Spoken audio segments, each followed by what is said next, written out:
কেমন আছেন সবাই? বাংলাদেশ নারী উদ্যোক্তা ফোরামে সবাইকে স্বাগত জানাচ্ছি। আমি নীলাঞ্জনা জব্বা। ভালো কাজ করলেই তার ফল পাওয়া যায়। একা পাকে ভালোবেসে সুতা বিক্রি করেছিলাম অনেক দিন আগে, মাত্র 220 টাকা ছিল। তো 120 টাকা রেখেছি, মানে এই যে দেখেন 100 টাকা রাখিনি, 220 টাকা সে আমাকে দিয়েছে, আমি 100 টাকা ফেরত দিয়েছি। কথায় কথায় হয়তো আমি তো আবার কাস্টমার পেলে গল্প জুড়ে দিই। তাহলে কাস্টমারও ভুলে গেছে, আমিও ভুলে গেছি, ঠিক আছে। তো এখন সেই টাকা ফেরত দিয়েছে। তো এরকম ভালো মানুষগুলির গুণে আমাদের পৃথিবীটা বেঁচে আছে। অনেকে দেখবেন 6 মাস পর হলেও ওই একটু বেশি হিসাবে কম হলে বেশি হলে চলে আসে, আপা আমি তো হিসাবটা ঠিক করেন নাই, আমি তো ভুল করেছি, আমি নিয়ে গেছি, আপনি ভুল করে দিয়ে দিয়েছেন। আর অনেকগুলো খবিশ আছে, বাটপার আছে, টাকা মেরে পালায়। কাজ শেখার টাকা ঠিকমতো দেয় না, সুতা কেনার টাকা ঠিকমতো দেয় না, জিনিস নেয় একটু কোনো ঠিকমতো টাকা দেয় না। কেমনি পালাবে, কীভাবে একটু ঠকাবে, সারাক্ষণ মনের মধ্যে অস্থিরতা, অতৃপ্ত আত্মাগুলো সারাদিন শান্তি মেলে না যদি কাউকে না ঠকাতে পারে। মানে মনে মনে সবসময় ভাবি, ইস আমার দ্বারা অমুকে জিতবে, অসম্ভব, আমার দ্বারা মানুষ জিতবে, অসম্ভব, আমি তো সবসময় জিতবো, তাতে মানুষের ঠকাই মারি কাটি যা কিছু করি, আমার জিততেই হবে। এই অতৃপ্ত আত্মাগুলি জীবনেও পৃথিবী থেকে ধ্বংস হয় না, কারণ এরা বারবার ফিরে আসে, কখনো পশু হয়ে, কখনো পঙ্গু হয়ে, কখনো অন্ধ হয়ে, কখনো প্রতিবন্ধী হয়ে পৃথিবীতে ফিরে আসবে। শাস্তি আল্লাহ দেবে, কারণ buy one get one free বলে না, একটা কিনলে একটা ফ্রি। কিন্তু আমাদের পৃথিবীতে পাপগুলি একটা করলে 5টার সাথে ফ্রি পাওয়া যায়, একটা করলে 5টার শাস্তি পাওয়া যায়। একটা শাস্তি পাবো না, একটা অপরাধ করছি একটা শাস্তি পাবো না, কিন্তু তার সাথে 5টা শাস্তি ফ্রি পাওয়া যায়। কেন সুদ আসলে একসাথে হয়। আজকে আপনি কাউকে ঠকান, কালকে দেখবেন কতগুলি অসুখ আপনার জন্য অপেক্ষা করছে, কত বড় একটা মহাবিপদ আপনার জন্য অপেক্ষা করছে। কখনো বজ্রপাতে মরবেন, কখনো অ্যাক্সিডেন্টে মরবেন, কখনো এই যে পানিতে ডুবে মরবেন। কোনো না কোনোভাবে আল্লাহ আপনাকে নেবে, শাস্তি দিয়ে নেবে, কঠিন শাস্তি দিয়ে নেবে। আর যারা ভালো তাদেরকে ভদ্রভাবে মৃত্যু হয়, তাদের মৃত্যুটা সুন্দরভাবে হয়, এত করুণভাবে হয় না। আপনি যখন মানুষকে অনেক ঠকাবেন, এমনভাবে মরবেন আপনার লাশটা মানুষ কবর দিতে পারবে না, বিচ্ছিন্ন হয়ে যাবে রাস্তায়, মাটিতে গড়াগড়ি খাবে, আপনার জানাজা গোসল কিছুই হবে না, আমি বিশ্বাস করি। কারণ যারাই দেখছি মানুষকে ঠকিয়েছে তাদের মৃত্যুটা কঠিন দেখেছি, আর যারা ভালো মানুষ তাদের মৃত্যুটা সুন্দর দেখেছি। সেজন্য বলি, কখনও কাউকে ঠকানোর চিন্তা করবেন না। এই আপা যে টাকাটা দিয়ে গেল, সে কতটা মহান হলে, এত দূর থেকে সে অনেক দূর বাসা, তারপরে সে আমাকে টাকা দিয়েছে। অথচ আমার উদ্যোক্তারা আমার কাছে কাজ শিখে আমার টাকা ঠিকমতো দেয় না, আমার কাছ থেকে সুতা নেয় টাকা ঠিকমতো দেয় না, ভর্তি হওয়ার টাকা, কোর্সের টাকাটাও কমপ্লিট করে না, এটা সেটা কিনে নেয়, দেয় না। আবার আজকে কালকে বলে বলে ঘুরে সব চলছে, ঘুরছে ফিরছে, যে দেখেন বাচ্চাদের গ্রামে গিয়ে কোরবানি দিচ্ছে, চারিদিকে সব আনন্দ ফুর্তি করছে, কিন্তু আমার টাকাটা শোধ করছে না। এরকম আমাদের দেশের মানুষগুলি। কিন্তু দেখেন এত খারাপের মধ্যেও বলে না নারী নাকি খারাপ, নারীর লোভে এই তো এক নারী ফেরত দিয়ে গেল। দেখেন সবাই, ঠিক আছে। তো সবাইয়ের জন্য শুভকামনা, ভালো থাকবেন সবাই। আমরা চাই এমন একটা সমাজ আসুক, কারো আমার এইরকম আমি কল্পনা করি যে রাস্তার সামনে না, মনে করেন আমার মানি ব্যাগ, টাকা পড়ে গেছে, টাকার ব্যাগ পড়ে গেছে, একটা মোবাইলই পড়ে গেছে, আমি অনেক দিন পরে এসে ওখানেই দেখবো, ওখানে কেউ তুলে রাখছে, পাশে সাজিয়ে কেউ লিখে রাখছে এটা কার হারিয়ে গেছে, সে নিয়ে যাও। এত সুন্দর হবে না আমাদের সমাজটা? হবে কি এরকম একদিন? আমি স্বপ্ন দেখি এখনও। রাস্তা দিয়ে হেঁটে যাবে, কোনো ছেলে মেয়েকে কোনো টিচ করবে না, কোনো খারাপ কথা বলবে না, সুন্দর ভদ্রভাবে যাবে। কারো ঘরে দরজা খোলা থাকুক 6 মাস, কিন্তু কখনো চোর ঢুকবে না, কখনো খারাপ কিছু হবে না, কারোর সাথে কোনো মন্দ হবে না, সবাই সবার উপকার করব।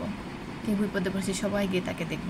এই যে কোরবানিতে সবাই কোরবানি দেবেন, অনেক বড় লোকরা আছে কোরবানি দেবেন, কিন্তু আপনার প্রতিবেশী কী খাচ্ছে দেখেন না, আপনার ভাড়াটিয়ারা কী খাচ্ছে, ভাড়া দিতে পারছে দেখেন না, উল্টো আরও বলে দিচ্ছেন 7 তারিখে কোরবানি, 5 তারিখে ভাড়া দিয়ে দিও।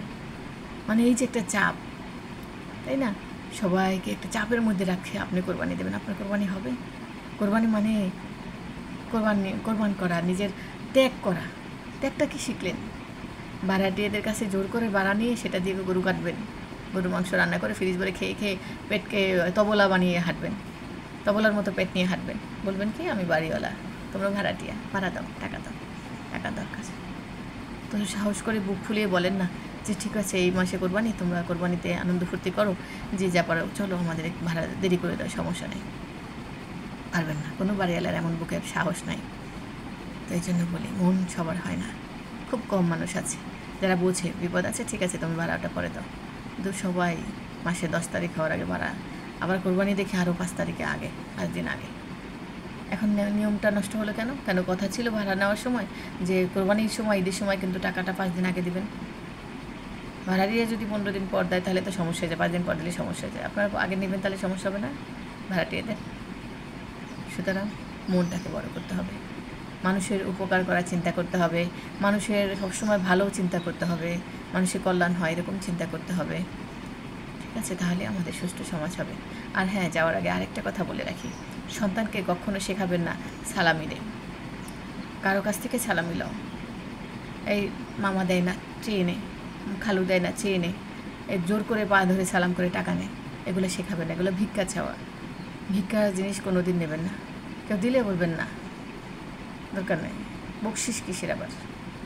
খুশি হয়ে যদি কেউ দেয়, ছোটো বাচ্চার 10-20 টাকা শিখেছে, অনেকে জোর করে নেয়, আমারে 500 দিতে, আমার 5,000 ছাড়া আমি ছাড়ব না, আমারে অমুক দিতে হবে, এই আমার পোলার এটা দিল না, এই তোর মামু কেমন, তোর মা তোর এরকম টাকা দিল না, তোর শ্বশুর মানে অনেক পুরুষরা, কাপুরুষ আছে, কিছু হিজলা পুরুষ আছে, হিজলা, ওদের বলে আমি হিজলা পুরুষ।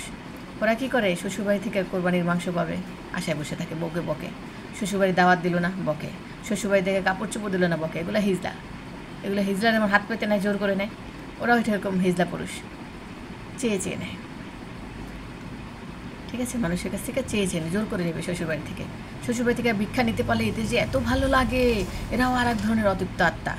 শ্বশুরবাড়ি থেকে কখন কী দেবে চোখ বড় বড় করে তাকিয়ে থাকে, সবসময় রাত্রে ঘুমাতে পারে না, অদৃশ্য সেই কল্পনায় ভাসে, কী কী পাইলাম, কী কী খাইলাম, কী কী নিলাম, কী কী দিলাম, অন্য দেবো না কোনো দিন, খালি নেবো নেবো, সারাদিন নেবো, শ্বশুরবাড়ি থেকে নেবো, কারণ আমি তার মেয়ের বিয়ে করছি, আমি কত বড় পাপ করছি, এই সেই পাপের শাস্তি আমাকে পেতে হবে, আর সেই মেয়ে আমাকে বিয়ে করছে, তার পাপের শাস্তি পেতে হবে, তাকে সারা জীবন ধুয়ে মুছে পরিষ্কার করব, তাকে গালি দিয়ে মাইরা পিটাইয়া যত পারি তার বাড়ি থেকে নেবো, কারণ আমি তাকে বিয়ে করছি, কত বড় মহাত কাজ করছি, এই পাপের সরি এই ভালো কাজের শাস্তি তো আমাকে পাইতেই হবে, আর তার বিনিময়ে মানে কিছু নেবো, শুধু নেবো। মা বাবা শিখাই দেয়, কী দিলে তোরে, কী দিল, কী দিল, কী আনলি, কী আনলি, কী খাইলি, কী খাইলি, আমাদের কী দিল, আমাদের কী দিল। ভাই বোনরা চিন্তা করে, আয় হায় ভাইয়ের শ্বশুরবাড়ি থেকে কী পাইলাম, কী পাইলাম, কী খাইলাম, এই সেই অতৃপ্ত আত্মাগুলি, এদেরকে ধরে আমি যদি আল্লাহ আমাকে কোনো একটা ক্ষমতা দেয়, সেই শ্বশুরবাড়ির লোভী যেগুলি, তাদেরকে আমি একটা খাঁচায় ভরে চিড়িয়াখানায় রাখবো, সবাই টিকিট দিয়ে দেখবে, বলবো ওয়াও নাইস, ভেরি গুড, আর সেলফি তুলবে। ঠিক আছে? সেই অতৃপ্ত আত্মাগুলি দেখছি তারা কোথায় আছে, তারা শ্বশুরবাড়ি থেকে পাওয়ার জন্য চোখ বড় করে বসে আছে, রাতে দাঙ্গ ভাই বসে আছে, কোথায় কখন আসবে শ্বশুরবাড়ির খাবার, শ্বশুরবাড়ির টাকা, শ্বশুরবাড়ির মাছ, শ্বশুরবাড়ির মাংস, হালুম হালুম খাবো, হালুম। এই হালুমটা কোথায় আছে, শ্বশুরবাড়ি থেকে পাওয়ার জন্য হালুম হালুম করতেছে, ঠিক আছে? ঠিক আছে, আজকে ভিডিও কী শুরু করছিলাম, কী বললাম, আচ্ছা যা মনে পড়ছে সবই বলে দিয়েছি, ঠিক আছে? সবাই ভালো থাকেন, সুস্থ থাকেন, এই হালুম পার্টি থেকে দূরে থাকবেন। এই জন্য বলছি মেয়েদেরকে বিয়ে দেবেন না, কাজ শেখাবেন, মেয়েরা স্বাবলম্বী হবে, টাকা কামাই করবে। যখন দেখবে আমার সব ভরপুর আছে, কোনো একটা বেটাকে কথায় ওঠাবার বসাবো, এক বেটা কথা শুনবি না আমার, আমি যা বলবো শুনবি, কারণ তুই আমার স্বামী, আর আমার মতো বউদের দুনিয়ায় কথা পাবে না, সো তখন বিয়ে করবে। ঠিক আছে, আল্লাহ হাফিজ।